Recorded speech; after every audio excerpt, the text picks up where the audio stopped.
Fala aí pessoal, beleza? Sejam bem-vindos a mais um vídeo aqui no canal do Lupão. Dessa vez mais um vídeo sobre o palpite. Palpite do primeiro jogo das quartas de final da Copa do Brasil, pessoal. Sem enrolação, não deixa de comentar aí embaixo seus favoritos para o confronto. Comenta aí embaixo também quem você acha que vai ser campeão da Copa do Brasil. E não esquece de deixar aquele like maroto que ajuda bastante aqui o canal, beleza? Mas sem mais enrolação, vamos falar aqui então do primeiro jogo dessas quartas de final da Copa do Brasil. São Paulo e Atlético Mineiro que vão se enfrentar amanhã, quarta-feira, às 21h30. Duelo esse que vai ser lá no Morumbi, pessoal. E promessa de estádio lotado mais uma vez para apoiar o São Paulo nesse confronto contra o Atlético Mineiro em busca do bi, né? Lembrando que o São Paulo é o atual campeão da Copa do Brasil. Lembrando, pessoal, que o São Paulo é o favorito para o duelo. O Tricolor vem de uma relação de amor e ódio com essa torcida, né? Mas que tem tido mais amor ao longo desse ano, principalmente depois da volta do Zubeldia. E é um time que tem sido muito forte dentro de casa, é um dos melhores mandantes do Brasileirão. Se eu não me engano, só perde para o Fortaleza nesse quesito. Novamente, casa cheia, pessoal, e o São Paulo tá querendo muito ganhar essa Copa. É um time que é copeiro, né, pessoal? Tem costume de ganhar Libertadores, não disputou muitas Copas do Brasil ao longo da sua história, mas ganhou a do ano passado e tem tudo para poder conseguir mais uma vez passar de fase diante do Atlético Mineiro e sonhar novamente com o título. Pessoal, vamos falar o seguinte: o São Paulo não tem nenhum desfalque para essa partida, o time deve ir completo para esse duelo. A esperança de gols está em Lucas Moura, como sempre, no Calheri. É um time muito forte, eu acredito que é o favorito para esse confronto contra o Atlético Mineiro. Por falar no Galo, pessoal, vamos ter como ponto positivo a volta do Hulk. O time vem de algumas partidas bem ruins, né, pessoal? Nos últimos 4 jogos no Brasileirão, obviamente influenciado tanto pela Copa do Brasil quanto pela Libertadores, o Galo não venceu nenhum desses 4, né, pessoal? Foram 2 empates e 2 derrotas. Vem de empate nesse último final de semana também, mas nas Copas conseguiu garantir a classificação na Libertadores contra o São Lourenço e também se classificou para as quartas da Copa do Brasil, obviamente. O próprio Hulk, que está voltando para esse duelo, deu entrevista e afirmou que o São Paulo era o favorito para o confronto. E por isso, se o Hulk está falando, pessoal, quem sou eu para discordar dele, né?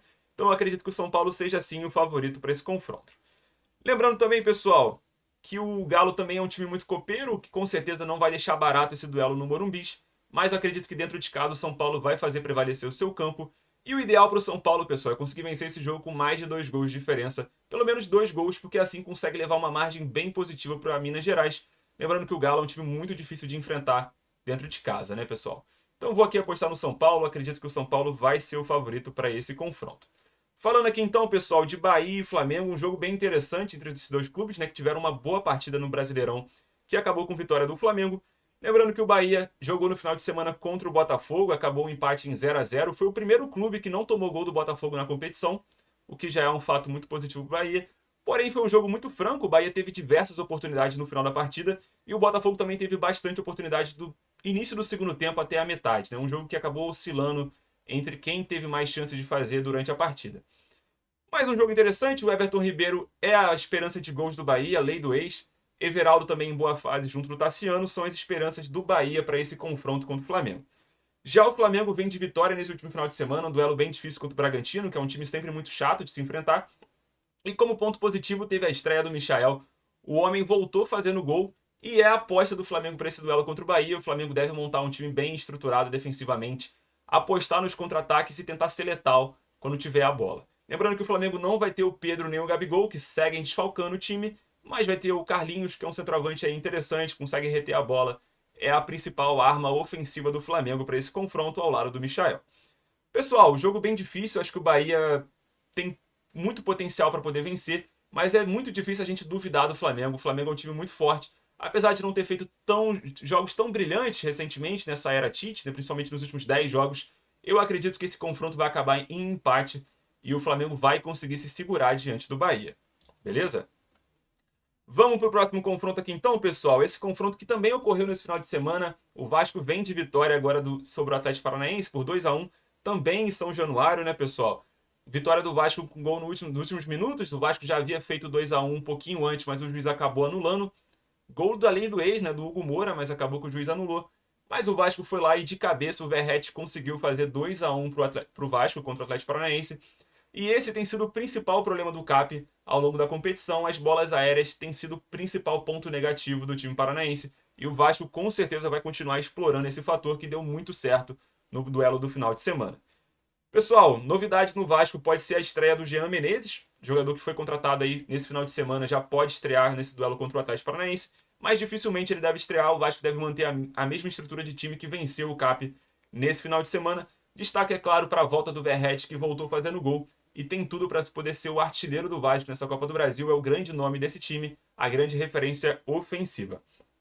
Para o Atlético Paranaense, pessoal, destaque do ano centenário sempre, é um time muito copeiro. Principais competições do Atlético Paranaense nesse ano são com certeza a Copa do Brasil e a Copa Sul-Americana. E lembrando também, pessoal, que mesmo nesse duelo contra o Vasco no final de semana que o Atlético Paranaense perdeu de virada, o time foi extremamente superior ao Vasco no primeiro tempo.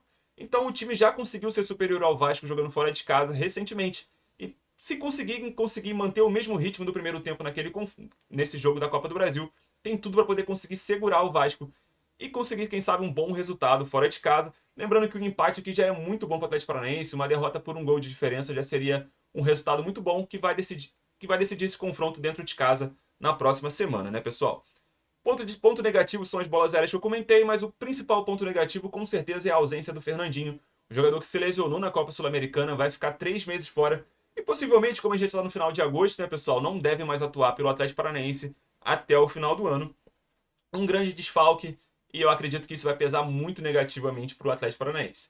Dito isso, pessoal, Verratti e companhia, eu acredito que o Vasco vai conseguir vencer. Não vai ser um duelo fácil, acho que o Atlético Paranaense é um time que historicamente tem bons resultados contra o Vasco e isso pode pesar um pouco, mas eu acredito que o Vasco vai vencer esse duelo contra o Atlético Paranaense, por isso meu voto vai ser no Vasco.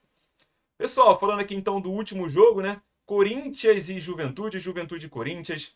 Mais um jogo interessante, duas equipes já se enfrentaram 2 vezes no ano, 2 confrontos pelo Brasileirão. Confrontos esses que terminaram com vitória do Juventude por 2-0 e o empate em 1-1 que tem um sabor incrível de vitória para o Juventude, que apesar de ter saído vencendo, terminou o jogo com 2 jogadores a menos e mesmo jogando em casa, o Corinthians não foi capaz de vencer a equipe do Sul. O Juventude vem de derrota, né, para o Atlético Goianiense, uma derrota com gol no último minuto, cobrança de pênalti, um pênalti bem infantil cometido pelo Luiz Oyama. Porém, é um time que, como eu disse, historicamente, nesse ano tem tido bons resultados diante do Corinthians. E lembrando, pessoal, vencer o Juventude dentro de casa é muito difícil. O Juventude é uma equipe muito copeira e usa bastante o seu estádio e a sua torcida a seu favor. Por isso, pessoal, acredito que o Juventude seja o favorito para esse confronto. Lembrando, falando um pouquinho do Corinthians agora, pessoal, o time precisa que seus centroavantes façam gols, né? Uma estatística mostrou recentemente aí que o Garro talvez seja um dos jogadores que mais criam oportunidades para os seus companheiros. Porém, Yuri Alberto e Pedro Raul, como demonstraram diante do Fortaleza, não têm sido efetivos e ajudado o Timão a vencer os seus confrontos. Destaque também, pessoal, para o goleiro Neneca, que tem feito grandes atuações pelo Corinthians até nas derrotas.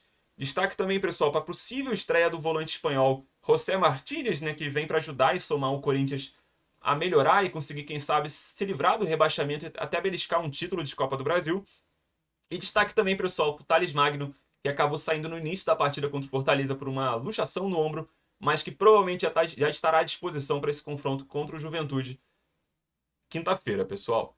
Mas é isso. Como eu comentei com vocês, pessoal, o Juventude tem um histórico muito positivo diante do Corinthians esse ano e contra o histórico a gente não pode lutar. Por isso eu acredito que o Juventude vai vencer mais um confronto e derrotar o Corinthians pela Copa do Brasil, o que não necessariamente significa que o Juventude vai se classificar diante do Corinthians. Vamos ver o resultado de quinta-feira e na semana que vem a gente opina, beleza? Vou apostar aqui então no Juventude. Mas e você, pessoal? Dê meus palpites aqui. Eu quero que você comente aí embaixo quem você acha que vai vencer. Comenta também o placar. Vamos interagir, vamos fazer uma comunidade legal de futebol aqui no YouTube, beleza? Então é isso. Até o próximo vídeo aí, galera. Não esquece do like e tchau!